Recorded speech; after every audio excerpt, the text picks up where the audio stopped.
Sekolah Vokasi Universitas Diponegoro, Angkatan 2025, kelas TRKIA. Nah, jadi pada video ini saya akan membahas mengenai implementasi investigasi kecelakaan kerja yang merupakan bagian dari unit kompetensi M.71KK01.013.1, yaitu melakukan investigasi kecelakaan kerja dengan studi penerapan pada PT Pema Persada Nusantara. Nah, video ini saya buat untuk memenuhi tugas ujian akhir semester mata kuliah K3LH yang diampu oleh Bapak Choi Udowo. Nah, melalui pembahasan ini diharapkan dapat memberikan pemahaman mengenai tahapan investigasi kecelakaan kerja yang sistematis sesuai dengan prinsip keselamatan dan kesehatan kerja standar yang berlaku di dunia industri. Selamat menyimak. Wassalamualaikum warahmatullahi wabarakatuh. Property damage atau unsafe condition maupun kecelakaan kerja, PAMA segera mengaktifkan proses investigasi. Tindakan awalnya itu meliputi, pertama, mengamankan lokasi kejadian untuk mencegah risiko lanjutan. Yang kedua, menghentikan sementara aktivitas kerja yang berpotensi berbahaya. Yang ketiga, melakukan emergency response sesuai prosedur tanggap darurat. Yang keempat, mengumpulkan data awal sebagai bukti investigasi. Seperti A. Investigasi kondisi peralatan dan lingkungan kerja. Yang B. Faktor cuaca. C. Rekaman CCTV. Yang D. Dokumentasi foto dan video. Dan yang terakhir adalah keterangan saksi di lokasi kejadian. Nah, langkah ini bertujuan untuk memastikan bahwa bukti tidak hilang serta kondisi tetap aman sebelum dilakukan analisis lebih lanjut. Dasar hukum yang saya ambil ini terkait dengan UU nomor 1 tahun 1970 tentang keselamatan kerja, pasal 3 dan pasal 9, yaitu kewajiban pengusaha dalam pencegahan kecelakaan kerja.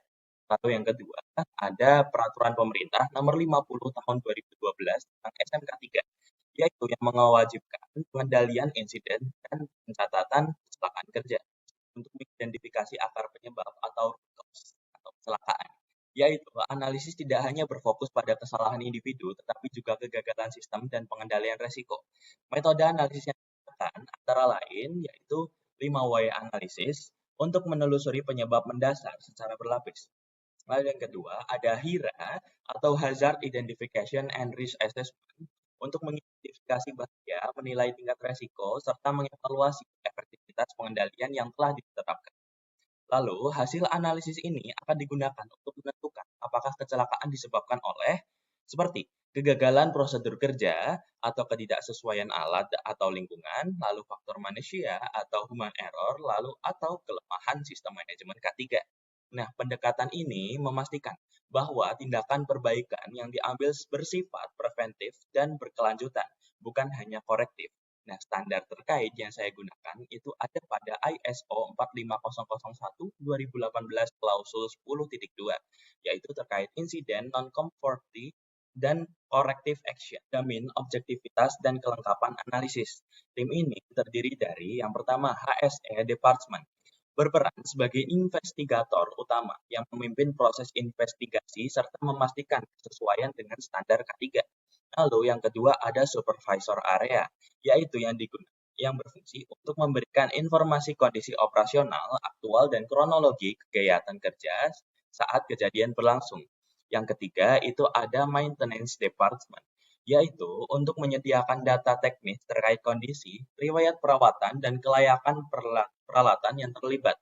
Lalu yang keempat ada Human Resource Department atau HRD, yaitu untuk mengevaluasi aspek kompetensi, kepatuhan terhadap SOP, serta kemungkinan pelanggaran aturan kerja atau pelatihan yang belum terpenuhi. Nah, kolaborasi lintas fungsi ini bertujuan untuk menghasilkan investigasi yang komprehensif dan akurat. Dasar hukum pendukung yang digunakan dalam pembahasan ini ada pada Peraturan Pemerintah Nomor 50 Tahun 2012, yaitu yang terkait dengan pelibatan sumber daya dan struktur organisasi dalam penerapan itu safety alert tersebut kemudian didistribusikan ke seluruh site PAMA secara nasional.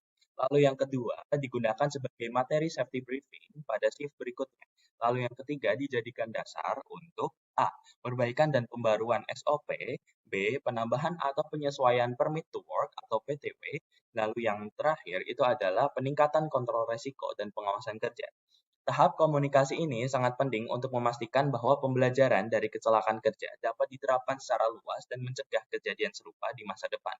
Standar terkait dengan pembahasan ini ada pada ISO 45001 pada tahun 2018, Klausul 7.4 yang terkait dengan communication.